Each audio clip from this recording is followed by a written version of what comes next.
ਕਿ ਜਿਹੜਾ ਕੁਝ ਹੋ ਰਿਹਾ ਹੁਣ ਪੰਜਾਬ ਦੇ ਵਿੱਚ ਉਹ ਮੈਂ ਤੁਹਾਡੇ ਸਾਹਮਣੇ ਇਹ ਸਾਰੀਆਂ ਗੱਲ ਰੱਖ ਸਕਾਂ।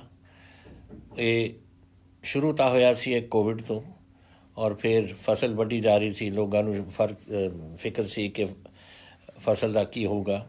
ਵੈਸੇ ਇਹ ਸਾਰੀਆਂ ਗੱਲਾਂ ਤੁਸੀਂ ਮੈਥੋਂ ਜਾਣਨਾ ਚਾਹੁੰਦੇ ਸੀ। ਪਹਿਲੀ ਗੱਲ ਤਾਂ ਵਧਾਈ ਮੈਂ ਤੁਹਾਨੂੰ ਪਿਛਲੀ ਵਾਰ ਵੀ ਦਿੱਤੀ, ਫਿਰ ਦਿੰਦਾ। ਹੁਣ ਕੱਲ੍ਹ ਪਰਸੋਂ ਨੂੰ ਆਪਣੀ ਵਾਢੀ ਖਤਮ ਹੋ ਜਾਣੀ ਹੈ, ਖਰੀਦ ਖਤਮ ਹੋ ਜਾਣੀ ਹੈ, ਔਰ 128 ਲੱਖ ਸਾਡੇ ਮੈਟ੍ਰਿਕ ਟਨ ਤੱਕ ਇਹ ਆਪਣੀ ਫਸਲ ਐਤਕੀ ਪਹੁੰਚੀ ਹੈ। ਵਾਹਿਗੁਰੂ ਕਰੇ ਤੁਹਾਡੇ ਸਾਰੇ ਪਰਿਵਾਰ ਇਸ 'ਤੇ ਸੁਖੀ ਰਹਿਣ। ਉਹਦੇ 'ਚ ਤਕਰੀਬਨ 23,000 ਕਰੋੜ ਰੁਪਈਆ ਆਪਣੇ ਰੂਰਲ ਸੈਕਟਰ, ਆਪਣੇ ਕਿਸਾਨਾਂ ਵਾਸਤੇ ਇਹ ਆ ਚੁੱਕਿਆ ਇਸ ਫਸਲ ਦੇ ਰਾਹੀਂ। ਸੋ ਸਾਰੇ ਆਪਣੇ ਬੱਚਿਆਂ ਨੂੰ ਚੰਗੀ ਤਰ੍ਹਾਂ ਸਾਂਭ ਸਕੋਗੇ। ਜਿੱਥੇ ਤੱਕ ਕੋਵਿਡ ਦਾ ਮਸਲਾ ਹੈ, ਦੇਖੋ ਕੋਵਿਡ ਮੈਂ ਬਹੁਤ ਦੇਖਦਾ ਰਹਿੰਦਾ, ਲੋਕ ਕਹਿੰਦੇ ਵੀ ਰਹਿੰਦੇ ਨੇ ਕਿ ਜੀ ਹੁਣ ਮੁੱਕ ਚੱਲਿਆ, ਕੁਛ ਨਹੀਂ ਮੁੱਕਿਆ। ਇਹ ਦੁਨੀਆ ਤੁਸੀਂ ਅਗਰ ਦੇਖੋ, ਸਾਰੀ ਦੁਨੀਆ 'ਚ ਇਹ ਗੱਲ ਫੈਲ ਰਹੀ ਹੈ ਅਤੇ ਹੋ ਨਹੀਂ ਸਕਦਾ ਕਿ ਇਹ ਹਿੰਦੁਸਤਾਨ ਦੇ ਵਿੱਚ ਇਹ ਗੱਲ ਮੁੱਕ ਜੇ। ਇਹ ਆਪਾਂ ਨੂੰ ਬਹੁਤ ਇਹਤਿਆਤ ਕਰਨੀ ਪਊ, ਬਹੁਤ ਆਪਾਂ ਨੂੰ ਸੰਭਾਲ ਕੇ ਕੰਮ ਚੱਲਣਾ ਪਊਗਾ, ਤਾਂ ਹੀ ਆਪਾਂ ਇਹਨੂੰ ਕੰਟਰੋਲ 'ਚ ਰੱਖ ਸਕਾਂਗੇ। ਅੱਜ ਇਹ ਬਿਮਾਰੀ ਕੀ ਹੈ ਸਾਨੂੰ ਪਤਾ ਹੈ ਕਿ ਵਾਇਰਸ ਹੈ। ਕਿਸ ਕਿਸਮ ਦਾ ਵਾਇਰਸ ਹੈ, ਕਿੱਥੋਂ ਆਇਆ, ਕੈਸੇ ਇਹਦੀ ਦੇਖਭਾਲ ਹੋਣੀ ਚਾਹੀਦੀ ਹੈ, ਕਿਸੇ ਨੂੰ ਕੁਛ ਨਹੀਂ ਪਤਾ। ਹੁਣ ਤਾਂ ਸਿਰਫ ਡਾਕਟਰ ਉਹੀ ਦੱਸਦੇ ਨੇ ਥੋੜ੍ਹਾ ਬਹੁਤਾ, ਜਿਹੜਾ ਤੁਹਾਨੂੰ ਦਵਾਈ ਕੋਈ ਕਰੋਸਿਨ ਦੇ ਦੇ ਜਾਂ ਕੁਛ ਦੇ ਦੇ ਤੁਹਾਨੂੰ ਤੁਹਾਡੀ ਸਿਹਤ ਠੀਕ ਰੱਖਣ ਵਾਸਤੇ। ਲੇਕਿਨ ਇਹਨੂੰ ਕੈਸੇ ਅਸੀਂ ਕਾਬੂ ਕਰ ਸਕਦੇ ਹਾਂ ਦੁਨੀਆ ਭਰ 'ਚ, ਉਹਦਾ ਹਾਲੇ ਕਿਸੇ ਨੂੰ ਪਤਾ ਨਹੀਂ। ਹਰ ਮੁਲਕ ਆਪਣੀ ਰਿਸਰਚ ਕਰ ਰਿਹਾ, ਹਿੰਦੁਸਤਾਨ ਵੀ ਕਰ ਰਿਹਾ, ਅਮਰੀਕਾ 'ਚ ਹੋ ਗਈ, UK 'ਚ ਹੋ ਗਈ, ਜਰਮਨੀ 'ਚ ਹੋ ਰਹੀ ਹੈ, ਸਵਿਟਜ਼ਰਲੈਂਡ ਵਿੱਚ ਹੋ ਰਹੀ ਹੈ, ਔਰ ਕੋਈ ਨਾ ਕੋਈ ਇਹਦਾ ਨਿਕਲੂਗਾ। ਲੇਕਿਨ ਜੋ ਪਤਾ ਲੱਗ ਰਿਹਾ ਜਦ ਨਿਕਲੂ ਕਿ ਕੀ ਇਹਦਾ ਇਲਾਜ ਹੈ, ਜਦ ਨੂੰ ਆਊਗਾ ਸਾਡੇ ਔਰ ਇੱਥੇ ਅਸੀਂ ਇਸਤੇਮਾਲ ਕਰ ਸਕਾਂਗੇ। ਸਾਲ ਲੰਘ ਸਕਦਾ ਇਸ 'ਚ, ਤਾਂ ਸਾਨੂੰ ਤਿਆਰੀ ਪੂਰੀ ਆਪਾਂ ਨੂੰ ਰੱਖਣੀ ਪਊਗੀ, ਔਰ ਅਸੀਂ ਰੱਖ ਰਹੇ ਹਾਂ। ਪੰਜਾਬ ਦੇ ਵਿੱਚ ਮੈਂ ਇਹ ਤੁਹਾਡੀ ਹਿੰਮਤ ਹੈ ਜਿਹੜੀ ਤੁਸੀਂ ਸਾਰਿਆਂ ਨੇ ਆਪਣੀ ਇਹਦਾ ਬਚਾਓ ਕੀਤਾ ਹੈ। ਜੋ ਅਸੀਂ ਸਰਕਾਰ ਵੱਲੋਂ ਤੁਹਾਨੂੰ ਦੱਸਦੇ ਰਹੇ ਹਾਂ ਕਿ ਡਾਕਟਰ ਇਹ ਕਹਿੰਦੇ ਨੇ ਕਿ ਤੁਸੀਂ ਆਪਣੇ ਘਰਾਂ ਦੇ ਵਿੱਚ ਰਹੋ, ਤੁਸੀਂ ਮਾਸਕ ਪਾਓ, ਤੁਸੀਂ ਬਾਹਰ ਆਪਣੇ ਜਾ ਕੇ ਜਦੋਂ ਜਾਂਦੇ ਹੋ ਤੁਸੀਂ ਲੋਕਾਂ ਨੂੰ 6 ਫੁੱਟ ਤੋਂ ਘੱਟ ਨਾ ਤੁਸੀਂ ਆਪਣਾ ਵਕਫਾ ਰੱਖੋ, ਤਾਂ ਕਿ ਤੁਸੀਂ ਉਹਨਾਂ ਦੇ ਨਾਲ ਜਿਹੜੀ ਗੱਲ ਤੁਸੀਂ ਉਹਨਾਂ ਨਾਲ ਕਰਨੀ ਹੈ। ਉਹ ਇਹ ਸਾਰੀਆਂ ਚੀਜ਼ਾਂ ਦੱਸੀਆਂ। ਫਿਰ ਡਾਕਟਰਾਂ ਨੇ ਕਿਹਾ ਹੱਥ ਧੋ, ਸਾਬਣ ਇਸਤੇਮਾਲ ਕਰੋ, ਜਿੰਨੀ ਵਾਰ ਧੋ ਸਕਦੇ ਹੋ ਉਨਾ ਚੰਗਾ ਹੈ। ਇਹਦੇ ਜਿਹੜੀਆਂ ਤੁਸੀਂ ਗੱਲਾਂ ਕੀਤੀਆਂ ਨੇ ਨਾ, ਉਹਦੇ ਨਾਲ ਪੰਜਾਬ ਦੇ ਵਿੱਚ ਕਾਬੂ ਰਿਹਾ। ਇਹ ਸ਼ੁਰੂਆਤ ਕਿੱਥੋਂ ਹੋਈ ਸੀ? ਜਦੋਂ ਕੁਛ ਸਾਡੇ NRI ਬਾਹਰੋਂ ਆਏ, ਕੁਛ ਏਅਰਪੋਰਟ ਆਏ ਆਪਣੇ ਅੰਮ੍ਰਿਤਸਰ, ਕੁਛ ਆਏ ਆਪਣੇ ਮੋਹਾਲੀ ਵਿੱਚ, ਔਰ ਕੁਛ ਦਿੱਲੀ ਰਾਹੀਂ ਆਏ। 1,35,000 ਆਏ, ਉੱਥੋਂ ਸ਼ੁਰੂਆਤ ਹੋਈ। ਥੋੜ੍ਹੀ ਬਹੁਤੀ ਨਵਾਂ ਸ਼ਹਿਰ ਵਿੱਚ ਔਰ ਥੋੜ੍ਹੀ ਬਹੁਤੀ ਹੁਸ਼ਿਆਰਪੁਰ ਵਿੱਚ। ਉਸ ਤੋਂ ਬਾਅਦ ਫਿਰ ਇਹ ਜਿਹੜਾ ਨਿਜ਼ਾਮੂਦੀਨ ਦਾ ਉੱਥੋਂ ਦਿੱਲੀ ਤੋਂ ਉੱਥੋਂ ਆਏ, ਉਹ ਮਾਨਸਾ, ਸੰਗਰੂਰ ਉੱਧਰਲੇ ਪਾਸੇ, ਉੱਥੇ ਇਹ ਗੱਲ ਉੱਥੇ ਫੈਲ ਗਈ। ਫਿਰ ਉਸ ਤੋਂ ਬਾਅਦ ਜਿਹੜੇ ਸਾਡੇ ਨੰਦੇੜ ਸਾਹਿਬ ਤੋਂ ਆਏ, ਔਰ ਉਹਨਾਂ ਦੇ ਨਾਲ ਹੀ ਸਾਡੇ ਕੋਈ 4,000 ਬੰਦਾ ਗਿਆ ਸੀਗਾ ਰਾਜਸਥਾਨ 'ਚ ਸਰੋਂ ਵੱਢਣ ਲਈ, ਉਹ ਜਿਹੜੇ ਵਾਪਸ ਆਏ, ਔਰ ਕੁਛ ਕੋਟਾ ਤੋਂ ਆਏ। ਇਹ ਸਾਰਿਆਂ ਦੇ ਨਾਲ ਫਿਰ ਇੱਕ ਸਪਾਈਕ ਆਈ, ਲੇਕਿਨ ਉਹ ਵੀ ਕਾਬੂ ਅਸੀਂ ਕਰ ਲਈ। ਸੋ ਬਾਹਰੋਂ ਜਿਹੜੀਆਂ ਆਈਆਂ ਨੇ ਉਹ ਕਾਬੂ ਹੋ ਗਿਆ। ਹੁਣ ਕੀ ਹੋ ਰਿਹਾ ਉਰੇ? ਹੁਣ ਇੱਕ ਜਦੋਂ ਕੋਈ ਬਾਹਰੋਂ ਆਉਂਦਾ ਹੈ, ਔਰ ਅਗਰ ਉਹ ਬੰਦਾ ਬਗੈਰ ਡਾਕਟਰ ਦੇ ਕੋਲ ਆਪਣੇ ਜਿੱਥੇ ਸਾਡੀ ਟੀਮਸ ਨੇ ਉਹਨਾਂ ਨੂੰ ਰਿਪੋਰਟ ਕਰੇ ਬਗੈਰ ਆਪਣੇ ਘਰਾਂ ਚਲੇ ਜਾਂਦਾ, ਫਿਰ ਸਾਨੂੰ ਉਹਨਾਂ ਨੂੰ ਜਾ ਕੇ ਪਿੱਛੋਂ ਭਾਲਣਾ ਪੈਂਦਾ ਕਿ ਕਿਹਨੂੰ ਮਿਲਿਆ ਇਹ ਬੰਦਾ। ਹੁਣ ਦੇਖੋ ਤੁਸੀਂ ਕਿ ਅਸੀਂ ਜਿਹੜੇ ਬੰਦੇ ਆਏ ਨੇ ਉਰੇ, ਉਹਨਾਂ ਦੇ ਜਿਹੜੇ ਅੱਗੇ ਜਾ ਕੇ ਮਿਲੇ ਨੇ ਜਦ ਬਿਮਾਰੀ ਦੇ ਹਾਲਾਤ ਦੇ ਵਿੱਚ 9,560 ਬੰਦੇ, ਜਿਨ੍ਹਾਂ ਨੂੰ ਸਾਨੂੰ ਟਰੇਸ ਕਰਨਾ ਪਿਆ, ਭਾਲਣਾ ਪਿਆ, ਔਰ ਫਿਰ ਉਹਨਾਂ ਦੀ ਸਾਨੂੰ ਇਲਾਜ ਕਰਾਉਣਾ, ਦੇਖਣਾ ਪਿਆ ਕਿ ਇਹਨਾਂ ਨੂੰ ਕੋਵਿਡ ਤਾਂ ਨਹੀਂ ਹੋ ਰਿਹਾ, ਔਰ ਉਹਨਾਂ ਦੇ ਵਿੱਚੋਂ ਕੁਝ ਨਿਕਲੇ ਨੇ। ਹੁਣ ਅੱਜ ਦੇਖੋ, ਕੱਲ੍ਹ ਪਰਸੋਂ ਦੀ ਗੱਲ ਹੈ, 23 ਬੰਦੇ ਸੇ ਨਵੇਂ ਕੋਵਿਡ ਵਾਲੇ ਸਾਡੇ ਪੰਜਾਬ 'ਚ। ਕੱਲ੍ਹ ਰਾਤ ਜਿਹੜੇ ਅੱਜ ਖਬਰ ਮੇਰੇ ਕੋਲ ਆਈ ਹੈ ਉਹ 19 ਨੇ, ਔਰ ਅੱਜ ਦੀ ਖਬਰ ਆਊਗੀ ਕੱਲ੍ਹ ਨੂੰ, ਉਹ ਦੇਖਾਂਗੇ ਉੱਥੇ ਕੀ ਹੁੰਦਾ ਹੈ। ਲੇਕਿਨ ਹਿੰਦੁਸਤਾਨ 'ਚ ਸਭ ਤੋਂ ਘੱਟ ਹੈ, 2158 ਬੰਦਿਆਂ ਨੂੰ ਕੋਵਿਡ ਹੋਇਆ ਹੈ, ਔਰ ਅੱਜ 1946 ਬੰਦੇ ਅੱਜ ਅਸੀਂ ਉਹ ਇਲਾਜ ਕਰਕੇ ਵਾਪਸ ਚਲੇ ਗਏ। 402 ਹਾਲੇ ਸਾਡੇ ਇਲਾਜ ਦੇ ਵਿੱਚ ਰਹੇ ਨੇ। ਲੇਕਿਨ ਇਹ ਜਿਹੜੇ ਬੰਦੇ ਆਏ ਨੇ 23 ਪਰਸੋਂ ਔਰ 19 ਕੱਲ੍ਹ, ਇਹ ਬਾਹਰੋਂ ਨਹੀਂ ਆਏ, ये इत्थों ही फैल रही है बीमारी, और ये जी फैल रही है, ये मैनू खतरा है इस गल का। ये स्टेज 3 ते आके जब ये फैलन लग जाए और होरां नूं लग जाए तो बध सकती है। इस करके ये बहुत जरूरी है कि इसनूं खतरा समझ के तुसीं अज भी ਉਹੀ जो डॉक्टर तुहानूं दसदे ने अपना मास्क पाओ। मैं तुहानूं दस दिना कि इत्थे इत्थे लोग कई मास्क नहीं पाउंदे, और आ मेरे कोल आंकड़े ने जिहड़े मैं तुहानूं दसना चाहुंदा कि मैनूं सोशल मीडिया ते कई लोग पुछदे ने तुसीं लोग मास्क बगैर आउंदे ने, तुसीं कोई कदम नहीं चक रहे। मैं दसां तुहानूं कि मास्क बगैर आए ने 17 मई तो लैके 28 मई तक 11 दिनां 'च 36,820 बंदे फाइन हुए ने जिन्हां ने मास्क नहीं पाया, और 4,032 बंदे फाइन हुए ने जिन्हां ने सड़कों के थुके। हुण ये बीमारी फैलती कैसे है? ये थुक तो फैलती है, और तुसीं अगर थुकी जाओ सारे किते और तुसीं अपने मास्क ना पाओ तो तुसीं बीमारी फैलाउण दी गल्लां कर रहे हो। और ये इत्थे और इन्हां ते 503 FIR होईयां ने ताकि इस नाल इन्हां नूं पता लगे कि जिहड़े बंदे कानून तोड़ते हैं उहदा फिर की असर हुंदा है। ये पिछले 24 घंटिਆਂ ਦੇ ਵਿੱਚ 6,061 बंदे ने जिहड़े मास्क ਦੇ ਵਿੱਚ जिन्हां ने नहीं पाई, और जिन्हां नूं उन्हां ने फाइन किया पुलिस ने, और 863 बंदे ने जिन्हां ने कल दे दिन थुक करदे उन्हां नूं फड़िया गया सी, और इन्हां ते 29 FIR होईयां ने। हुण देख लो कि तुसीं ये गल्लां सारियां भुल रहे हो जो दसियां ने, और ये चीज़ां ने जिहड़ियां इत्थे इस बीमारी नूं फैलाउंदियां ने। तो ये बड़ी माड़ी गल है। तुसीं अगर अपने पंजाब नूं बचाउणा है, अपने गुआंढ नूं बचाउणा है, अपने पिंड नूं बचाउणा है, अपने शहर नूं बचाउणा है, तो आही तुहानूं करना पऊगा। आ जिहड़ियां गल्लां तुसीं कीतियां ने बिल्कुल गलत बात है, और इन्हां नूं जिन्हां ने कीतियां ने भुगतना पऊ। हर चीज़ ते 500 रुपए का एक फाइन है, तुहानूं पता है। कोई मास्क नहीं पाऊगा और फड़िया गया तो 500 रुपए का फाइन, अगर थुक्या और वो फड़िया गया 500 रुपए का फाइन। ये सारिया चीज़ां यही तरीका है कि लोग समझणगे, नहीं तो कोई समझता ही नहीं। कोई समझते नहीं कि सारी गल ही मुक्की। ये गल नहीं मुक्की, इन्हें अगे फैलना है, और इस करके मैं इसनूं तुहानूं हुण बेनती करना चाहुंदा कि इहनूं सीरीयसली बहुत गंभीरता नाल सोच के ये तुसीं कदम चक्को। तुसीं हुण मैनूं पुछोगे, मैनूं कईयां ने पुछिआ कि कदों तुसीं इस लॉकडाउन नूं चक्कोगे। लॉकडाउन तो चक्या ही चक्या है, क्योंकि 7 बजे सवेरे तो लैके शाम तक तुहानूं असीं पूरी खुल छुट्टी दे सकदी है कि तुसीं बाहर जाके अपनी दुकाना जिहड़ा कुछ खरीदना तुसीं खरीदो। लेकिन शाम के 7 बजे तो लैके सवेर के 7 बजे तक वो गवर्नमेंट ऑफ इंडिया की करफ्यू है। हुण गवर्नमेंट ऑफ इंडिया की दसदे ने वो देखांगे 31 तरीक नूं। 31 तरीक नूं प्राइम मिनिस्टर जरूर कुछ ना कुछ ऐलान करनगे, क्योंकि उन्हां दा लॉकडाउन 31 तरीक तक है करफ्यू। हुण तां ही सुधरिआ कम, और मैं नहीं चाहुंदा कि एक आउट ऑफ कंट्रोल चला जाए। बंबई दे विच देखिआ तुसीं लखां दे बंदे उत्थे होए ने। अमरीका 1 लाख तो मर गए उत्थे, और पता नहीं 17 लाख ने जिहड़े इस वेले कोविड दे नाल ने। यूके देखो 34,000 मर गए, और पता नहीं किन्ने लखां च उत्थे जर्मनी दे विच, स्विट्जरलैंड विच, सारे मुल्कां दे विच यही हो रहा है। तो असीं अपने पंजाब नूं बचाया होया है, और हुण इहो जी गल ना आपां कोई कर दईए जिहदे नाल बिल्कुल आपां होर नुकसान करा लईए अपना। तो मेरी यही बेनती तुहानूं कोविड विच कुछ हुण थोड़े सवाल आए ने, वो सवाल मैं हुण थोड़े उन्हां दा जवाब देने की कोशिश करांगा।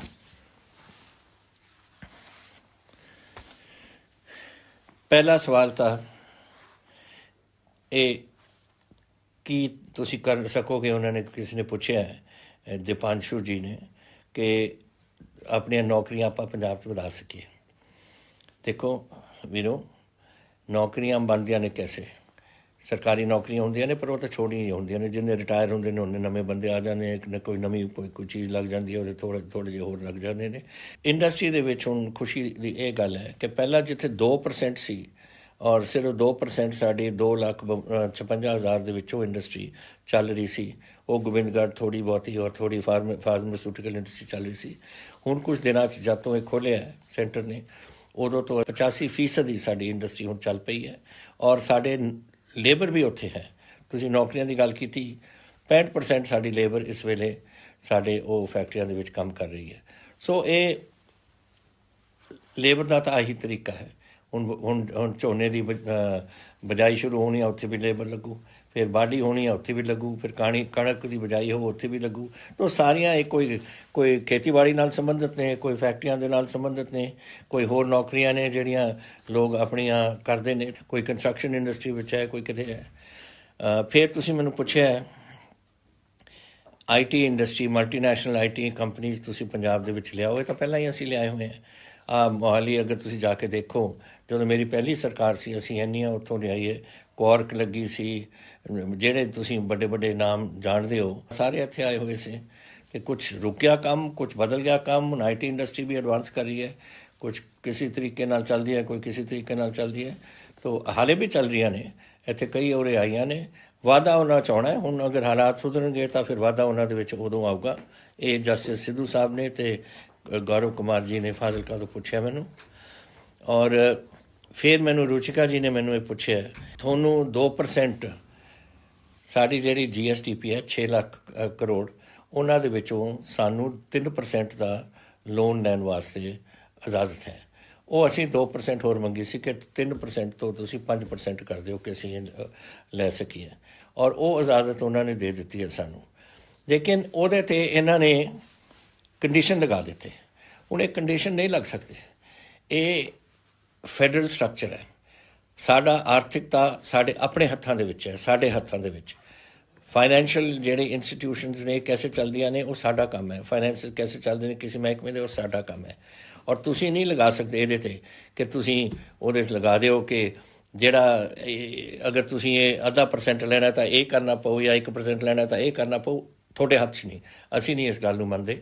ਐਂਡ ਇਹਨਾਂ ਨੂੰ ਗਵਰਨਮੈਂਟ ਆਫ ਇੰਡੀਆ ਨੂੰ ਇਸ ਨੂੰ ਅਮੈਂਡ ਕਰਨਾ ਪਊਗਾ ਕਿ ਅਨਕੰਡੀਸ਼ਨਲ ਇਹ ਸਾਨੂੰ ਇਹ ਪੈਸੇ ਦੇਣੇ ਪੈਣਗੇ ਉਹਨਾਂ ਨੂੰ, ਜਿਹਦੇ ਨਾਲ ਅਸੀਂ ਆਪਣੇ ਪੰਜਾਬ ਨੂੰ, ਸਾਨੂੰ ਪਤਾ ਹੈ ਕਿ ਸਾਡੇ ਕਿਹੜੇ ਮਹਿਕਮੇ ਦੇ ਵਿੱਚ ਸਾਨੂੰ ਕੀ ਕੁਛ ਲੋੜ ਹੈ। ਔਰ ਸਾਡਾ ਪੈਸਾ ਹੈ, ਅਸੀਂ ਉਧਾਰ ਲੈ ਰਹੇ ਹਾਂ ਔਰ ਅਸੀਂ ਮੋੜਨਾ ਹੈ। ਔਰ ਤੁਸੀਂ ਸਾਨੂੰ ਦੱਸੋ ਕਿ ਕੈਸੇ ਕਰੋ। ਇਹ ਕੈਸੇ ਚੱਲ ਸਕਦਾ ਕੰਮ? ਇਹੀ ਸਾਡੀ ਪ੍ਰੋਬਲਮ ਅੱਜ ਤੋਂ ਨਹੀਂ, ਜਦ ਝਗੜਾ ਵੀ ਪੰਜਾਬ ਦੇ ਵਿੱਚ ਇੱਕ ਵਾਰ ਹੋਇਆ ਸੀ ਕਈ ਸਾਲ 1970-80 ਦੇ ਵਿੱਚ, ਇੱਕ ਜਿਹੜੀ ਮੰਗ ਸੀ ਆਈ ਸੀ ਫੈਡਰਲ ਸਟਰਕਚਰ ਦੀ, ਜਿਹੜੀ ਕਿ ਤੁਸੀਂ ਸਾਡੇ ਤੋਂ ਸਾਰੀਆਂ ਤਾਕਤਾਂ ਖਿੱਚ ਰਹੇ ਹੋ। ਇਹ ਬਿਲਕੁਲ ਗਲਤ ਬਾਤ ਹੈ। ਅਸੀਂ ਸਟੇਟ ਹੈ, ਅਸੀਂ ਚਲਾਉਂਦੇ ਹਾਂ, ਲੋਕਾਂ ਨੂੰ ਅਸੀਂ ਚਲਾਉਂਦੇ ਹਾਂ। ਔਰ ਇਹ ਅਸੀਂ ਸਾਰੇ ਸਟੇਟ ਰਲ ਕੇ ਇੱਕ ਮੁਲਕ ਬਣਾਉਂਦੇ ਨੇ। ਪਰ ਸਾਡੀ ਜਿਹੜੀ ਆਰਥਿਕਤਾ ਹੈ ਔਰ ਸਾਡੀ ਸੰਭਾਲ ਹੈ ਉਹ ਸਾਡੇ ਕੋਲ ਹੋਣੀ ਚਾਹੀਦੀ ਹੈ। ਸਾਨੂੰ ਨਹੀਂ ਕਹਿ ਸਕਦਾ ਕੋਈ ਕਿ ਤੁਸੀਂ ਆਹ ਚੀਜ਼ ਕਰੋ ਜਾਂ ਉਹ ਚੀਜ਼ ਕਰੋ, ਜਾਂ ਉਹਦੇ 'ਤੇ ਤੁਸੀਂ ਅਸੀਂ ਇਹ ਕੰਡੀਸ਼ਨ ਲਾਵਾਂਗੇ ਜਾਂ ਉਹ ਕੰਡੀਸ਼ਨ ਲਾਵਾਂਗੇ। ਅਸੀਂ ਇਹਦੇ ਨਾਲ ਸਹਿਮਤ ਨਹੀਂ, ਔਰ ਇਹ ਨਹੀਂ ਹੋਏਗਾ ਸਾਡੇ ਵਾਸਤੇ। ਫਿਰ ਤੁਸੀਂ ਪੁੱਛਿਆ ਸੀ ਕਿ ਹੁਣ ਲੋਕਡਾਊਨ 5 ਦਾ ਕੀ ਹੋਏਗਾ। ਪਹਿਲੀ ਗੱਲ ਤਾਂ ਇਹ ਹੈ ਕਿ ਜਿਹੜਾ ਲੋਕਡਾਊਨ ਹੈ ਨਾ, ਅੱਧਾ ਸਵੇਰ ਤੋਂ 7 ਵਜੇ ਤੱਕ, ਸ਼ਾਮ ਦੇ 7 ਵਜੇ ਤੱਕ ਅਸੀਂ ਖੋਲ੍ਹ ਦਿੱਤੀ ਸਭ ਕੁਝ ਕਿ ਆਪਣੇ ਫੈਕਟਰੀਆਂ ਵੀ ਚੱਲਣ, ਕਮਰਸ ਵੀ ਚੱਲੇ, ਆਪਣੇ ਕੰਮਾਂ 'ਚ ਤੁਸੀਂ ਜਾਓ। ਸ਼ਾਮ ਦਾ 7 ਵਜੇ ਤੋਂ ਲੈ ਕੇ ਸਵੇਰ ਦੇ 7 ਵਜੇ ਤੱਕ ਉਹ government of India the curfew ਲੱਗਿਆ ਹੋਇਆ ਹੈ। ਉਹ ਹੁਣ ਗਵਰਨਮੈਂਟ ਆਫ ਇੰਡੀਆ ਕੀ ਕਰਦੀ ਹੈ 31 ਤਰੀਕ ਨੂੰ ਉਹ ਸਾਨੂੰ ਦੱਸਣਗੇ। ਲੇਕਿਨ ਅਸੀਂ ਕੋਸ਼ਿਸ਼ ਕਰਾਂਗੇ ਕਿ ਹੋਰ ਰਾਹਤ ਦਿੱਤੀ ਜਾਵੇ ਲੋਕਾਂ ਨੂੰ, ਔਰ ਉਹ ਤੁਹਾਨੂੰ ਦੱਸਾਂਗੇ ਕਿ ਕੀ ਹੈ। ਲੇਕਿਨ ਇਸ ਤੋਂ ਪਹਿਲਾਂ ਕਿ ਅਸੀਂ ਇਹ ਫੈਸਲਾ ਕਰੀਏ, ਮੈਂ ਅੱਜ ਆਪਣੇ ਸਲਾਹਕਾਰਾਂ ਨੂੰ ਸਾਰਿਆਂ ਨੂੰ ਸੱਦ ਕੇ ਇਸ ਦੇ ਬਾਰੇ ਗੱਲ ਕੀਤੀ ਸੀ, ਕੋਵਿਡ ਬਾਰੇ। ਡਾਕਟਰ ਸਾਹਿਬ ਨੇ ਸਾਰੇ ਜਿਹੜੀ ਅਸੀਂ ਕਮੇਟੀ ਬਣਾਈ ਹੈ ਇਸ ਵਾਸਤੇ। ਔਰ ਹੁਣ ਅਸੀਂ ਵੇਟ ਕਰ ਰਹੇ ਹਾਂ ਦੇਖਣ ਨੂੰ ਕਿ ਐਲਾਨ ਕਰਨ ਤੋਂ ਪਹਿਲਾਂ ਕਿ ਸੈਂਟਰ ਦੀ ਗਵਰਨਮੈਂਟ ਕੀ ਦੱਸਦੀ ਹੈ। ਉਹ 31 ਤਾਈਂ ਉਹਨਾਂ ਦਾ ਲੋਕਡਾਊਨ ਸੀ, 31 ਤਾਈਂ ਮੇਰਾ ਖਿਆਲ ਪ੍ਰਧਾਨ ਮੰਤਰੀ ਜੀ ਆਪਣਾ ਐਲਾਨ ਕਰਨਗੇ। ਸੈਮ ਨੇ ਮੈਨੂੰ ਪੁੱਛਿਆ ਕਿ ਲੋਕਡਾਊਨ ਅਗਰ ਕੰਟੀਨਿਊ ਕਰੇਗੀ, ਰਿਸਟ੍ਰਿਕਸ਼ਨਸ ਘੱਟ ਹੋਣਗੀਆਂ ਜਾਂ ਨਹੀਂ। ਜ਼ਰੂਰ ਘੱਟ ਕਰਾਂਗੇ। ਇਹ ਤਾਂ ਅਸੀਂ, ਜੈਸੇ ਮੈਂ ਤੁਹਾਨੂੰ ਕਿਹਾ ਕਿ ਡਾਕਟਰ ਅੰਤ ਵਿੱਚ ਦਾ ਫੈਸਲਾ ਗਵਰਨਮੈਂਟ ਆਫ ਇੰਡੀਆ ਔਰ ਅਸੀਂ ਰਲ ਕੇ ਕਰਾਂਗੇ ਇਸ ਗੱਲ 'ਤੇ ਕਿ ਕੀ ਕਰਨਾ ਹੈ ਕੀ ਨਹੀਂ ਕਰਨਾ। ਲੇਕਿਨ ਅੱਜ ਸਾਰੀ ਦੁਨੀਆ ਜਾ ਰਹੀ ਹੈ ਲੋਕਡਾਊਨ ਨੂੰ ਘਟਾਉਣ ਵਾਸਤੇ, ਕਿਉਂਕਿ ਅਸੀਂ ਆਰਥਿਕਤਾ ਆਪਣੇ ਮੁਲਕ ਦੀ ਔਰ ਆਪਣੇ ਸੂਬਿਆਂ ਦੀ ਕਾਇਮ ਰੱਖਣੀ ਹੈ। ਔਰ ਇਸ ਲਈ ਸਾਨੂੰ ਕੋਈ ਲੋਕਡਾਊਨ ਦੇ ਵਿੱਚ ਕੋਈ ਜਿਹੜਾ ਕੁਛ ਵੀ ਅਸੀਂ ਕਰ ਸਕਦੇ ਹਾਂ ਉਹ ਅਸੀਂ ਤੁਹਾਡੇ ਫਾਇਦੇ ਵਾਸਤੇ ਅਸੀਂ ਕਰਾਂਗੇ ਇਸ ਨੂੰ। ਕੇਸ ਤੁਸੀਂ ਕਹੇ ਨੇ ਕਿ ਅੰਮ੍ਰਿਤਸਰ ਦੇ ਵਿੱਚ ਡਾਕਟਰ ਕਹਿ ਰਹੇ ਨੇ, ਇਹ ਵਰੁਣ ਨੇ ਅੰਮ੍ਰਿਤਸਰ ਤੋਂ, ਕਿ ਇਹ ਕਮਿਊਨਿਟੀ ਸਪਰੈਡ ਹੋ ਰਹੀ ਹੈ। ਇਹੀ ਮੈਂ ਹੁਣੀ ਗੱਲ ਕਰਕੇ ਹਟਿਆ। ਔਰ ਮੈਂ ਤੁਹਾਨੂੰ ਆਪਣੇ ਅੰਮ੍ਰਿਤਸਰ ਦਾ ਹੀ ਦੱਸ ਦਿੰਦਾ ਤੁਹਾਡੇ ਆંકੜੇ ਕੀ ਨੇ। ਆ ਲਓ, ਤੁਹਾਡੇ ਅੰਮ੍ਰਿਤਸਰ ਦੇ ਵਿੱਚ ਕੱਲ੍ਹ ਦੇ ਦਿਨ 7 ਕੇਸ ਨਵੇਂ ਆਏ ਨੇ। ਉਹ 7 ਕੇਸ ਇੱਕ ਨਵਾਂ ਕੇਸ ਹੈ ਜਿਹੜਾ ਕਿਤੋਂ ਬਾਹਰੋਂ ਆਇਆ, ਔਰ 6 ਕਹੇ ਜਿਹੇ ਕੇਸ ਨੇ ਜੋ ਕੰਟੈਕਟ ਕੇਸ ਨੇ ਇੱਕ ਦੂਜੇ ਨੂੰ ਮਿਲ ਕੇ। ਸੋ ਜੋ ਤੁਹਾਨੂੰ ਡਾਕਟਰ ਅੰਮ੍ਰਿਤਸਰ ਦੇ ਵਿੱਚ ਕਹਿ ਰਹੇ ਨੇ ਸਹੀ ਕਹਿ ਰਹੇ ਨੇ। ਇਹ ਹੁਣ ਆਪਸ 'ਚ ਫੈਲ ਰਹੀ ਹੈ ਗੱਲ ਆਪਣੇ ਸ਼ਹਿਰਾਂ ਦੇ ਵਿੱਚ, ਆਪਣੇ ਮੁਹੱਲਿਆਂ ਦੇ ਵਿੱਚ, ਜਿੱਥੇ ਵੀ ਹੈ। ਔਰ ਇਹ ਖਤਰਨਾਕ ਚੀਜ਼ ਹੈ ਔਰ ਇਸ ਦਾ ਇਹ ਤਾਂ ਹੀ ਅਸੀਂ ਇਸ ਨੂੰ ਫੈਸਲਾ ਕਰਨ ਵੇਲੇ ਅਸੀਂ ਇਹਦਾ ਧਿਆਨ ਜ਼ਰੂਰ ਕਰਾਂਗੇ ਇਸ ਗੱਲ ਨੂੰ। ਔਰ ਤੁਸੀਂ ਇਹ ਫਿਰ ਪੁੱਛਿਆ ਕਿ ਜੋਗਾ ਸਿੰਘ ਚੌਹਾਨ ਨੇ ਕਿ ਪ੍ਰਾਈਵੇਟ ਬੱਸਾਂ ਪਿੰਡਾਂ ਵਿੱਚ ਕਦੋਂ ਚੱਲਣਗੀਆਂ। ਸਾਡੇ ਵੱਲੋਂ ਕੋਈ ਰੁਕਾਵਟ ਨਹੀਂ। ਅਗਰ ਪ੍ਰਾਈਵੇਟ ਬੱਸਾਂ ਨਹੀਂ ਚੱਲਦੀਆਂ ਉਹਨਾਂ ਦੀ ਆਪਣੀ ਸੋਚ ਹੋਣੀ ਹੈ। ਪੰਜਾਬ ਸਰਕਾਰ ਨੇ ਤਾਂ ਖੁੱਲ੍ਹ ਕਰ ਦਿੱਤੀ ਹੈ ਕਿ ਤੁਸੀਂ ਜਿਹੜੀ ਬੱਸਾਂ ਨੇ ਚੱਲਣਾ, ਜਿਹੜੀ ਬੱਸਾਂ ਕੰਪਨੀਆਂ ਨੇ ਚੱਲਣੀਆਂ ਉਹ ਚਲਾਉਣ। ਜਿਹੜੇ ਲੋਕ ਆ ਰਹੇ ਨੇ ਬਾਹਰੋਂ ਉਹਨਾਂ ਨੂੰ ਸਾਰਿਆਂ ਨੂੰ ਚੈੱਕ ਕੀਤਾ ਜਾ ਰਿਹਾ ਹੈ। ਕਈਆਂ ਦਾ ਜਿਨ੍ਹਾਂ ਦਾ ਕੋਈ ਸਿੰਪਟਮ ਨਹੀਂ, ਜਿੱਥੇ ਕੋਈ ਇਹੋ ਜਿਹੀ ਲੱਗਦੀ ਨਹੀਂ ਕਿ ਇਹਨਾਂ ਨੂੰ ਕੁਛ ਹੈ ਕੋਈ ਬਿਮਾਰੀ, ਉਹਨਾਂ ਨੂੰ ਅਸੀਂ ਘਰ ਭੇਜਦੇ ਹਾਂ ਔਰ ਉੱਥੇ ਘਰ ਦੇ ਵਿੱਚ ਕੁਆਰੰਟੀਨ ਕਰਵਾ ਰਹੇ ਹਾਂ। ਉਹ ਕੁਆਰੰਟੀਨ 14 ਦਿਨ ਦੀ ਰਹਿੰਦੀ ਹੈ। ਕੁਆਰੰਟੀਨ ਦਾ ਮਤਲਬ ਉੱਥੇ ਬੰਦ ਆਪਣੇ ਘਰਾਂ 'ਚ ਉਹਨਾਂ ਨੂੰ ਰਹਿਣਾ ਪਊ। ਬਾਹਰ ਇੱਕ ਨੋਟਿਸ ਲੱਗ ਜੂ ਕਿ ਘਰ ਕੁਆਰੰਟੀਨ ਦੇ ਵਿੱਚ ਹੈ ਔਰ ਮੈਡੀਕਲ ਐਡਵਾਈਸ ਦੇ ਅਧੀਨ, ਮੈਡੀਕਲ ਸੰਭਾਲ ਦੇ ਅਧੀਨ ਇਹ ਰਹਿਣਗੇ ਜਦੋਂ ਤਾਈਂ ਡਾਕਟਰ ਕਹਿਣਗੇ ਤੁਸੀਂ ਠੀਕ ਹੋ, ਹੁਣ ਤੁਸੀਂ ਬਾਹਰ ਜਾ ਸਕਦੇ ਹੋ।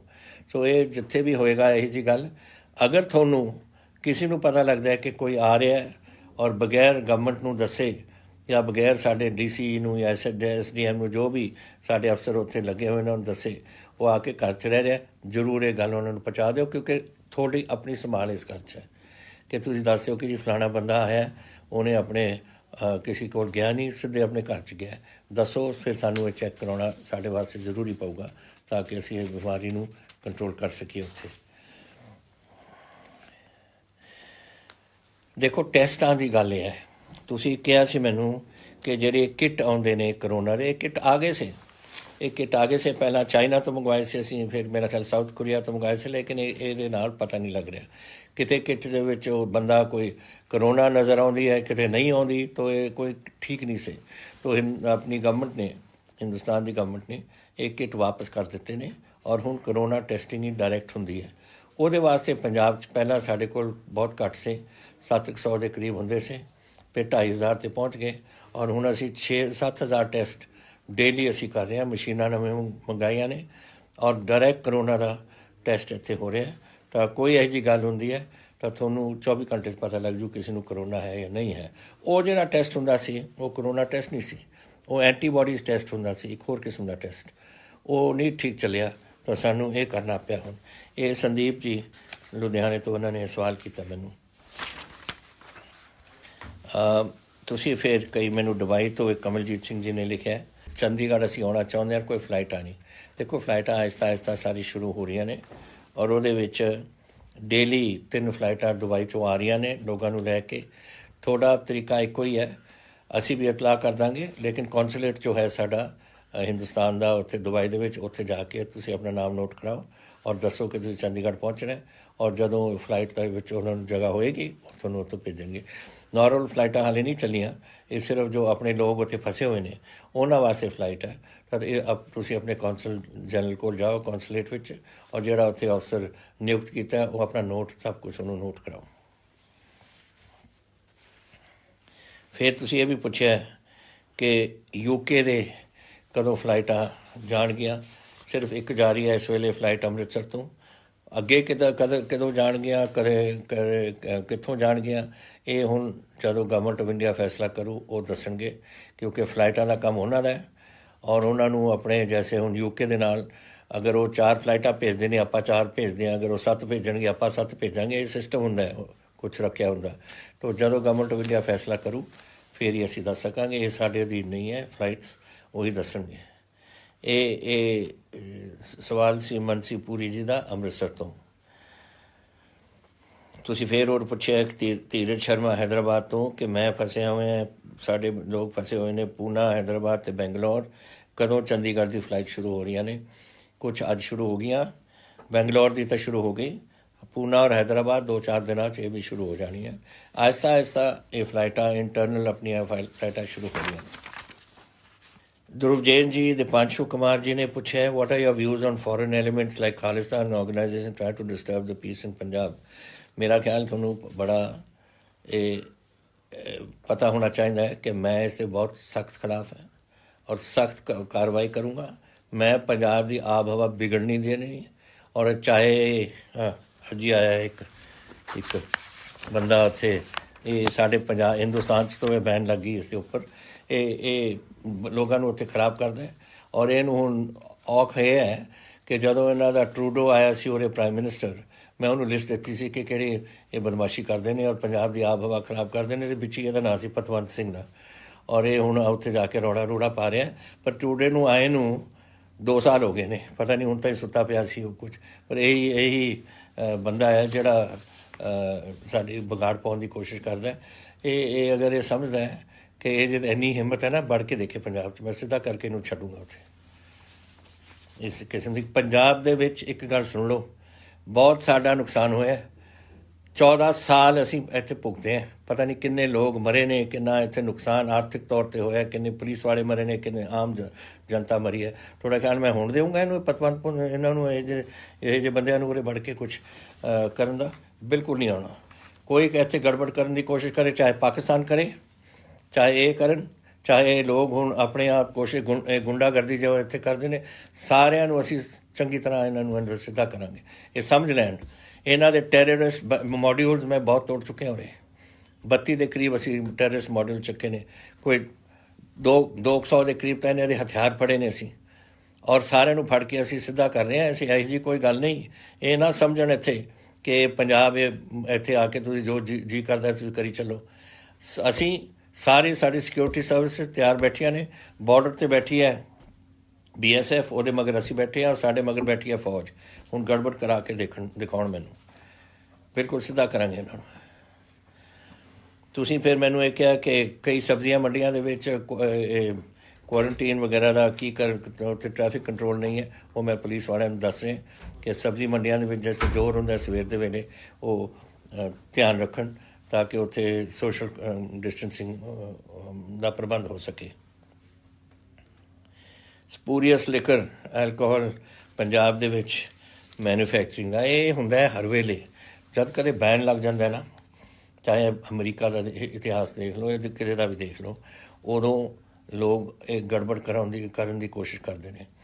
हुण जब साडा बैन लग गया सी कि लिकर की सेल नहीं होनी, लिकर फैक्ट्रियां नहीं चल सकदियां, आ है थोड़ा आंकड़े देख लो पंजाब की हो रहा सी कि असी इलिसिट लिकर 17/5 तो लैके 25/5 तक असी FIR 1729 कीतियां ने। ਜਿਹੜੇ बंदे पकड़े गए ने, अरेस्ट होए ने और अंदर जेल च ने 1360। और जिन्नी इलिसिट लिकर है जो देसी लिकर बनाते हैं 16,583 लीटर ये असी पकड़े। ਜਿਹੜੇ आम विस्कियां बनदियां ने, पता नहीं असली है या ये भर के अंदर भर देंगे ने, वो 62,477 लीटर असी ये फड़ी है। और लाहन किलोआं दे विच 4,71,371 आ तो तुसीं इत्थे करदे हो। और जेड़े पुलिस ने देखिया जिथे पट्ठियां दे विच अपने बनाई जाते हैं शराब, वो 97 पट्ठे जे इन्होंने फड़ के उत्थे उठ के। तो इस किस्म का तो थोड़ा कम हो रहा है। जदों ये हुंदा उदों जदों कोई ये गल होए, हुण ये बिल्कुल सख्ती नाल असीं लगे हुए हैं। और मैं तुहानूं पूरा भरोसा दिंदा कि इत्थे कोई इहो जी गल नहीं होनी। ये गल जरूर है कि बाहरले सूबे तो इत्थे आउण दी कोशिश हुंदी है, क्योंकि पंजाब की शराब महंगी है कुछ, तो हिमाचल तो, चंडीगढ़ तो, हरियाणा तो, राजस्थान तो कदे कदे उधरों आ जाती है। असीं हुण उत्थे बहुत सख्ती कर रहे हैं। कोई इहो जिहा समगल करने की कोशिश करूँ वो फिर असीं बड़ी सख्ती नाल उन्हां दे नाल बर्ताव करांगे। सदर जी ने कलकत्ते तो कि what will you say about stand of between India and China, जो चीन और हिंदुस्तान के नाल उपरले पासे उन्होंने उधर फिक्र है, क्योंकि उधर अरुणाचल दे विच कुछ हो रहा है, और सानू इधर फिक्र है क्योंकि इधर साढ़े कश्मीर के कोल अक्साई चिन्ह वगैरह विच हो रहा है। एक गल ये देख लो, अज असी किसी दुनिया देश के नाल कोई लड़ाई नहीं चाहते। असी चाहते हैं कि अपने हालात सुधरन और ਆਪਾਂ अपने काम करिए, वो अपना काम करन। लेकिन अगर ये जी गल्लां करते हैं जिथे असी बना रहे अपनी पोंगोंग सो दे कोल, ਅਪ ਚਸ਼ੂਲ ਦੇ ਕੋਲ ਅਸੀਂ ਬਣਾਉਂਦੇ ਹਾਂ ਆਪਣੀ ਇੱਕ ਸੜਕ। ਉਹਨਾਂ ਨੂੰ ਕੀ ਤਕਲੀਫ ਹੈ ਇਸ ਕੰਮ 'ਚ? ਜਦੋਂ ਉਹਨਾਂ ਨੇ ਸਾਡੇ ਏਰੀਆ 'ਚ ਅਕਸਾਈ ਚਿੰਨ ਦੇ ਵਿੱਚ ਇਹ ਸਭ ਕੁਝ ਸਾਂਭੀ ਬੈਠੇ ਨੇ ਔਰ ਸੜਕਾਂ ਬਣਾ ਰਹੇ ਨੇ, ਸਾਡੀ ਏਰੀਆ 'ਚ ਉਹ ਬਣਾ ਰਹੇ ਨੇ। ਉਹ ਅਸੀਂ ਉਹਨਾਂ ਨੂੰ ਕਹਿੰਦੇ ਰਹਿੰਦੇ ਹਾਂ, ਉਹ ਕੁਝ ਸੁਣਦੇ ਨਹੀਂ। ਲੇਕਿਨ ਅਸੀਂ ਇੱਕ ਸੜਕ ਬਣਾਉਂਦੇ ਹਾਂ, ਉਹਨਾਂ ਨੂੰ ਤਕਲੀਫ ਹੋ ਰਹੀ ਹੈ ਕੋਈ ਕਿਸਮ ਦੀ। ਤੋ ਆਪਾਂ जैसे अगर डिप्लोमैटिक तरीके नाल ਇਹਦਾ ਕੋਈ समझौता हो सकता है तो बड़ी अच्छी गल है, हो जाए। ਅਸੀਂ नहीं चाहते कि झगड़ा होए, लेकिन ਆਪਾਂ पिठ भी नहीं दिखानी। और ये चीनिया ਨੂੰ पता होना चाहिए कि एक बार हो गया सो हो गया। 1962 हिंदुस्तान की फौज ਹੁਣ बिल्कुल तैयार बैठी है, तो ये साढ़े नाल पंगा ना लो। लेकिन जैसे मैंने कहा ਅਸੀਂ जंग नहीं चाहते, लेकिन अगर अं करते रहे फिर साढ़े कोल कोई होर चारा नहीं रहना। इस करके तुसी भी सुधरो और तुसी सुधर के साढ़े नाल गलबात करो और ਇਹਦਾ हल ਕੱਢੀਏ ਆਪਾਂ कुछ। ਇਹ ਹੁਣ ਬੜੀ ਗੱਲ ਤੁਸੀਂ ਪੁੱਛੀ ਹੈ ਮੈਨੂੰ ਗਗਨਦੀਪ ਜੀ ਹੁਸ਼ਿਆਰਪੁਰ ਨਾਲ ਕਿ ਅਕਾਲੀ ਦਲ ਕਹਿੰਦਾ ਕਿ ਅਸੀਂ ਬਿਜਲੀ ਪਾਣੀ ਤੇ ਦੀ ਮੋਟਰਾਂ 'ਤੇ ਬਿੱਲ ਲਾਵਾਂਗੇ। ਇਹ ਅਕਾਲੀ ਦਲ ਦੀ ਆਦਤ ਹੀ ਹੈ ਝੂਠ ਬੋਲਣ ਦੀ। ਜਦ ਤੋਂ ਪਿਛਲੀ ਸਰਕਾਰ ਸੀ ਮੇਰੇ, ਉਦੋਂ ਵੀ ਇਹਨਾਂ ਨੇ ਕਰਤੀ ਕਿ ਜੀ ਕਾਂਗਰਸ ਨੇ ਤਾਂ ਬਿੱਲ ਲਾ ਦੇਣੇ ਨੇ। ਹੁਣ 3 ਸਾਲ ਸਾਨੂੰ ਹੋ ਗਏ, ਹੁਣ ਰੋਜ਼ ਹੀ ਕਹੀ ਜਾਂਦੇ ਨੇ ਬਿੱਲ ਆਉਣਗੇ ਜੀ, ਬਿੱਲ ਆਉਣਗੇ ਜੀ। ਅਸੀਂ ਕਿਉਂ ਬਿੱਲ ਆਏ? ਅਸੀਂ ਕਮਲੇ ਆ ਕੋਈ ਕਿ ਬਿੱਲ ਲਾ ਦੀਏ ਆਪਣੇ ਕਿਸਾਨਾਂ ਦੇ ਉੱਪਰ, ਜਦੋਂ ਸਾਨੂੰ ਪਤਾ ਹੈ ਕਿ ਹਾਲਾਤ ਕੀ ਇੱਥੇ ਬਣੇ ਹੋਏ ਨੇ। ਇਹ ਬਿਲਕੁਲ ਕੋਈ ਬਿੱਲ ਨਹੀਂ ਸਾਡਾ ਪੰਜਾਬ ਦੇ ਉੱਪਰ ਕਿਸੇ ਕਿਸਾਨ ਦੇ ਉੱਪਰ ਲੱਗਣਾ, ਕੋਈ ਟਿਊਬਵੈੱਲ ਦੇ ਉੱਪਰ ਨਹੀਂ ਲੱਗਣਾ। ਇਹਨਾਂ ਨੂੰ ਆਦਤ ਹੈ ਬੋਲਣ ਦੀ, ਤੁਸੀਂ ਇਹਨਾਂ ਦੀ ਆਦਤ ਵਿੱਚ ਨਾ ਪਾਓ। ਇਹਨਾਂ ਸੁਣਦੇ ਰਹੋ ਔਰ ਉਹਨਾਂ ਨੂੰ ਕਹਿ ਦਿਓ ਕਿ ਤੁਸੀਂ ਝੂਠ ਬੋਲ ਰਹੇ ਹੋ। ਮੈਂ ਬੈਠਿਆ ਉਰੇ ਦੇਖਾਂਗੇ ਕੌਣ ਬਿੱਲ ਇੱਥੇ ਲਾਉਂਦਾ। ਔਰ ਇਹ ਗੱਲਾਂ ਬਿਲਕੁਲ ਸਾਨੂੰ ਨਹੀਂ ਪਤਾ ਕਿ ਸਾਡੀ ਕਿਸਾਨੀ ਕਿਸ ਗਰੀਬੀ ਦੇ ਵਿੱਚ ਬੈਠੀ ਹੈ। ਸਾਡੇ ਤਕਰੀਬਨ 70% ਦੇ ਕੋਲ ਸਾਡੇ 5 ਕਿੱਲੇ ਤੋਂ ਘੱਟ ਦੇ ਮਾਲਕ ਨੇ, ਮਸਾਂ ਆਪਣੀ ਰੋਟੀ ਖਾਂਦੇ ਨੇ, ਬੱਚਿਆਂ ਨੂੰ ਰੋਟੀ ਖਵਾਉਂਦੇ ਨੇ। ਉਹਨਾਂ 'ਤੇ ਹੁਣ ਕੈਸੇ ਅਸੀਂ ਬਿੱਲ ਲਾ ਦਈਏ? ਤੋ ਇਹਨਾਂ ਗੱਲਾਂ 'ਤੇ ਤੁਸੀਂ ਨਾ ਆਓ। ਇਹ ਜ਼ਰੂਰ ਹੈ ਕਿ ਅਸੀਂ ਜਿਹੜੀ ਇਹ ਗਵਰਨਮੈਂਟ ਆਫ ਇੰਡੀਆ ਨੇ ਕੰਡੀਸ਼ਨ ਲਾਇਆ ਜਿਹੜਾ ਲੋਨ ਦੇਣ ਦਾ ਕਿ ਇਹ ਜਿਹੇ ਕੁਝ ਬਿੱਲ ਕਰਨੇ ਚਾਹੀਦੇ ਨੇ, ਤਾਂ ਪਰ ਉਹ ਸਾਡੀ ਮਰਜ਼ੀ, ਅਸੀਂ ਲਾਈਏ ਅਸੀਂ ਨਾ ਲਾਈਏ। ਜਿੱਥੇ ਤਾਈਂ ਸਵਾਲ ਕਰਨ ਦੀ ਗੱਲ ਹੈ ਤੁਸੀਂ ਉਹਨੂੰ ਕਰੋ, ਉਹਨਾਂ ਨੂੰ ਕਰੋ ਕਿ ਤੁਸੀਂ ਆਪਣੇ ਵਜ਼ੀਰ ਬਿਠਾਏ ਹੋਏ ਨੇ ਉੱਥੇ ਦਿੱਲੀ ਦੀ ਸਰਕਾਰ ਵਿੱਚ, ਜਿਹੜਾ ਫੈਸਲਾ ਕਰਦੀ ਹੈ ਕਿ ਇੱਥੇ ਬਿੱਲ ਲਾਓ। ਔਰ ਕਿਆ ਕਰ ਰਹੀ ਹੈ ਹਰਸਿਮਰਤ ਕੌਰ? ਕਿਉਂ ਬੈਠੀ ਹੈ ਉੱਥੇ? ਉਹ ਕਿਉਂ ਨਹੀਂ ਬੋਲਦੀ ਕੈਬਨਿਟ ਦੇ ਵਿੱਚ? ਉਹ ਕਿਉਂ ਨਹੀਂ ਕਹਿੰਦੀ ਕਿ ਅਸੀਂ ਬਿੱਲ ਨਹੀਂ ਅਸੀਂ ਲਗਵਾਉਣ ਦੇਵਾਂਗੇ? ਉਹ ਤਾਂ ਕਹਿਣਾ ਨਹੀਂ, ਜਿਹੜੀ ਅਸੀਂ ਨਹੀਂ ਕਰਨ ਲੱਗੇ ਉਹ ਕਹਿਣਾ ਜੀ ਕਾਂਗਰਸ ਪਾਰਟੀ ਲਾਊਗੀ ਜੀ ਬਿੱਲ। ਤੋ ਇਹ ਜਿਹੜੀਆਂ ਗੱਲਾਂ ਸੈਂਟਰ ਦੀਆਂ ਇਹ ਜਿਹੀ ਚੀਜ਼ਾਂ ਨੇ, ਇਹ ਲੋਕਾਂ ਨੂੰ ਤੁਸੀਂ ਸਦਾ ਵਾਸਤੇ ਗੁੰਮਰਾਹ ਨਹੀਂ ਕਰ ਸਕਦੇ। ਇੱਕ ਵਾਰ ਕਰ ਲਓ, 2 ਵਾਰ ਕਰ ਲਓ, ਸਦਾ ਹੀ ਗੁੰਮਰਾਹ ਕਰਨ ਦੀ ਕੋਸ਼ਿਸ਼ ਕਰੀ ਜਾਂਦੇ ਨੇ। ਸੋ ਇਹ ਗੱਲਾਂ ਤੁਸੀਂ ਛੱਡੋ, ਕੋਈ ਬਿੱਲ ਨਹੀਂ ਲੱਗੇਗਾ। ਔਰ ਇੱਥੇ ਅਸੀਂ ਬਿਲਕੁਲ ਆਪਣਾ ਜੈਸੇ ਪਹਿਲਾਂ ਚੱਲਦਾ ਰਿਹਾ ਐਂ ਹੀ ਚੱਲੂਗਾ ਕੰਮ। ਅਗਰ ਉਹਨਾਂ ਨੇ ਸਾਨੂੰ ਇਹ ਕੰਡੀਸ਼ਨ ਲਾਈ ਹੈ ਤਾਂ ਜਿਹੜੀ ਕੰਡੀਸ਼ਨ ਲੱਗਣੀ ਹੈ, ਜਿੰਨਾ ਹਿੱਸੇ ਦਾ ਕੰਡੀਸ਼ਨ ਲੱਗਣਾ, ਅਸੀਂ ਨਹੀਂ ਮੰਨਾਂਗੇ ਉਸ ਨੂੰ। ਉਹ ਉਹਨਾਂ ਦੀ ਮਰਜ਼ੀ ਹੈ, ਫਿਰ ਉਸ ਤੋਂ ਬਾਅਦ ਸਾਨੂੰ ਇਜਾਜ਼ਤ ਦੇਣ ਜਾਂ ਨਾ ਦੇਣ। ਟਿੱਡੀਆਂ ਦਾ ਜਿਹੜਾ ਕੰਮ ਹੈ ਮਸਲਾ, ਤੁਸੀਂ ਮੈਨੂੰ ਪੁੱਛਿਆ ਹੈ ਵਿਕਰਮ ਸਿੱਧੂ, ਰਜੌੜਾ ਗੌਰਵ ਅਤੇ ਵਿਭੂਤੀ ਭੂਸ਼ਣ ਨੇ ਕਿ ਇਹ ਟਿੱਡੀਆਂ ਦੇ ਉੱਪਰ ਤੁਸੀਂ ਕੀ ਕਰ ਰਹੇ ਹੋ। ਦੇਖੋ, ਇਹ ਟਿੱਡੀਆਂ ਦਾ ਬਹੁਤ ਬੜਾ ਹੈ। ਬਲੂਚਿਸਤਾਨ ਦੇ ਵਿੱਚ ਇਹਨਾਂ ਨੇ ਜਨਮ ਲਿੱਤਾ ਔਰ ਉੱਧਰੋਂ ਇੱਧਰ ਨੂੰ ਆ ਗਏ। ਇਹ ਆ ਗਏ ਸੀ ਸੰਗਰੀਆ ਤੱਕ। ਸੰਗਰੀਆ ਤੋਂ ਕੱਲ੍ਹ ਉਹ ਨੀਚੇ ਨੂੰ ਚਲੇ ਗਏ ਔਰ ਮੱਧ ਪ੍ਰਦੇਸ਼ ਦੀ ਤਰਫ। ਪਰ ਅਸੀਂ ਤਿਆਰੀ ਰੱਖੀ ਹੈ 7 ਜ਼ਿਲ੍ਹਿਆਂ ਜੋ ਬਿਲਕੁਲ ਨੀਚੇ ਰਾਜਸਥਾਨ ਹਰਿਆਣੇ ਦੇ ਨਾਲ ਲੱਗਦੇ ਨੇ, ਸਾਰਿਆਂ ਦੇ ਵਿੱਚ ਸਾਡੇ ਕੋਲ ਤਿਆਰੀ ਹੈ। ਦਵਾਈਆਂ ਛਿੜਕਾਉਣ ਵਾਲੀਆਂ ਮਸ਼ੀਨਾਂ ਸਭ ਕੁਝ ਤਿਆਰ ਪਿਆ। ਅਗਰ ਬਾਈ ਚਾਂਸ ਆ ਜਾਣ ਅਸੀਂ ਕਾਬੂ ਕਰਾਂਗੇ। ਲੇਕਿਨ ਇਸ ਵੇਲੇ ਵਾਹਿਗੁਰੂ ਦੀ ਕਿਰਪਾ ਨਾਲ ਆਪਣੇ ਵੱਲ ਨਹੀਂ ਆ ਰਹੇ, ਉੱਧਰ ਨੂੰ ਜਾ ਰਹੇ ਨੇ ਅਤੇ ਉਹਨਾਂ ਦੇ ਜਿਹੜੇ ਸੂਬੇ ਨੇ ਉਹ ਆਪਣਾ ਪ੍ਰਬੰਧ ਉੱਥੇ ਕਰ ਰਹੇ ਨੇ ਇਸ ਦਾ। ਇਹ ਫਿਰ ਗੋਬਿੰਦ ਜੀ ਨੇ ਕਪੂਰਥਲੇ ਤੋਂ ਬਿੱਲ ਦੇ ਬਾਰੇ ਪੁੱਛਿਆ, ਬਿਜਲੀ ਦੇ ਬਿੱਲਾਂ ਦਾ। ਉਹ ਮੈਂ ਤੁਹਾਨੂੰ ਦੱਸ ਚੁੱਕਿਆ, ਦੁਬਾਰਾ ਦੱਸਣ ਦੀ ਲੋੜ ਨਹੀਂ ਉਸਦੀ ਕਿ ਸਾਡਾ ਕੋਈ ਬਿੱਲ ਨਹੀਂ ਲੱਗੇਗਾ ਇੱਥੇ ਐਗਰੀਕਲਚਰ ਪੰਪਾਂ 'ਤੇ। ਤੁਸੀਂ ਇੱਥੋਂ ਜਵਾਹਰਪੁਰ, ਇੱਥੇ ਸਾਡੇ ਗੁਆਂਢੀ ਹੋ ਤੁਸੀਂ, ਪਿੰਡ ਗਵਾਰਪੁਰ ਆਪਣੇ ਮੋਹਾਲੀ ਦੇ ਵਿੱਚ ਹੀ ਡੇਰਾ ਬੱਸੀ ਦੇ ਏਰੀਆ 'ਚ। ਔਰ ਤੁਸੀਂ ਮੈਨੂੰ ਕਿਹਾ ਕਿ ਸਾਡੇ 50 ਕੇਸ ਸਾਡੇ ਹੋ ਚੁੱਕੇ ਨੇ, ਬਟ ਵਾਹਿਗੁਰੂ ਦੀ ਕਿਰਪਾ ਨਾਲ ਸਾਰੇ ਠੀਕ ਨੇ। ये भी तुसी क्या है कि आप लोगों को बोलो कि कोरोना से डरे मत, सरकार की जो हदायतें हैं उस पर पालन करो। वो कहते ने कि डरो नहीं, मैनू हो चुके है, मैं ठीक हो गया, पर करो तुसी वही गल्लां जो सरकार कहंदियां ने, सोशल डिस्टेंसिंग, हथ धोना जो डॉक्टर वगैरह कहते हैं, एक कुलविंदर सैनी है डेरा बसी तो, एक होर आई है उन्होंने तो ही इतों ही जसप्रीत भारद्वाज जी। मैं एक कैमिस्ट्री का लैक्चरर है, कैमिस्ट्री में पढ़ाना है, मैं ऑनलाइन क्लासे लैना है। मैं बड़ा खुश है जेडे तुसी कदम उठाए ने, ते असी सारे बिल्कुल ठीक है। साढ़े जेडे जिन्होंने हो गया सी कोरे ठीक हो गए।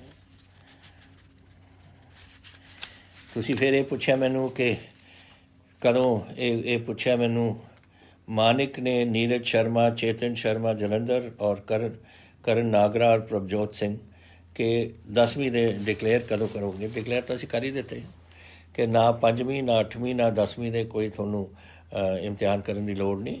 जो थोड़े सर्टिफिकेट है वो सर्टिफिकेट थोनू बन के साड़ी डिपार्टमेंट ऑफ एजुकेशन देख लेगी कि थोनू ये पहुँच जा। फिर तुसी कुलदीप कौर जी ने लुधियाने कहा है कि कुछ स्कूल खुलन लग गए ने, ये बिल्कुल नहीं खुलणगे। जो हुक्म है सरकार का मनणगे इस स्कूल। और मैं डिप्टी कमिश्नर को सुनेहा भेज रहा कि चैक करन, खास करके लुधियाने जितों तुसीं पुछया कि किहड़े स्कूल खुले ने, इन्हां ते फाइन करांगे असीं नहीं असीं होण देना।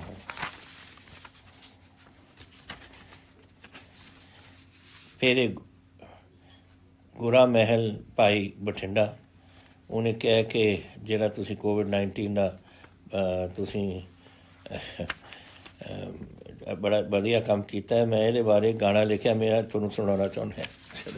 चलो सुन लाँगे गोरा जी, असीं थोड़ा गाना जदों एक दिन आ जाओ फिर मैंने सुना देना। और लेबर रिफॉर्म सी ਜਿਹੜੀ ਤੁਸੀਂ ਮੈਨੂੰ ਪੁੱਛਿਆ ਇੱਥੇ कि लेबर रिफॉर्म्स ਦਾ एनी प्लान कोई कदम ਤੁਸੀਂ ਚੱਕ ਰਹੇ ਹੋ ਪੰਜਾਬ ਦੇ ਵਿੱਚ। ਦੇਖੋ ਲੇਬਰ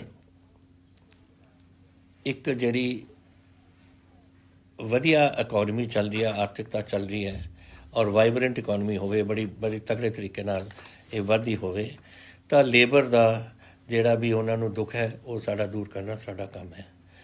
ਐਂਡ ਇਹ ਤਾਂ ਕਿ ਕਾਨੂੰਨ ਵੀ ਚੱਲੇ ਔਰ ਲੇਬਰ ਵੀ ਖੁਸ਼ ਰਹੇ। ਇਹ ਦੋਨੋਂ ਚੀਜ਼ਾਂ ਅਸੀਂ ਅਗਰ ਕੋਈ ਇਹੋ ਜਿਹੀ ਗੱਲ ਹੁੰਦੀ ਹੈ ਸਾਨੂੰ ਦੱਸੋ, ਅਸੀਂ ਜ਼ਰੂਰ ਇਹਦਾ ਕੋਈ ਹੱਲ ਕੱਢਾਂਗੇ। ਨਾ ਇੰਡਸਟਰੀ ਚੱਲ ਸਕਦੀ ਹੈ ਲੇਬਰ ਬਗੈਰ, ਔਰ ਨਾ ਲੇਬਰ ਦੇ ਕੋਈ ਨੌਕਰੀਆਂ ਮਿਲਣੀਆਂ ਜਾਂ ਸਾਧਨ ਬਣਨਗੇ ਜਦ ਤਾਈਂ ਇੰਡਸਟਰੀ ਨਾ ਹੋਏ। ਤਾਂ ਤੁਹਾਨੂੰ ਦੋਨੋਂ ਇੱਕ ਭਾਈ ਪੈਣ ਦੇ ਤਰੀਕੇ ਨਾਲ ਜਾਂ ਭਾਈ ਪਾਈ ਦੇ ਤਰੀਕੇ ਨਾਲ ਤੁਹਾਨੂੰ ਚੱਲਣਾ ਪਊ। ਪੰਜਾਬ ਇੱਕ ਸੂਬਾ ਹੈ ਜਿੱਥੇ ਵਧੀਆ ਤਰੀਕੇ ਨਾਲ ਇੱਥੇ ਚੱਲਦਾ ਰਿਹਾ ਔਰ ਅਸੀਂ ਚੱਲਣਾ ਚਾਹੀਦਾ ਇੱਕ ਭਾਈ ਪਾਈ ਦੇ ਇੱਕ ਤਰੀਕੇ ਨਾਲ। ਉਹੀ ਤੁਹਾਡਾ ਕਦਮ ਆਪਾਂ ਨੂੰ ਆਪਣੇ ਪੰਜਾਬ ਦੇ ਵਿੱਚ ਰੱਖਣਾ ਪਊ।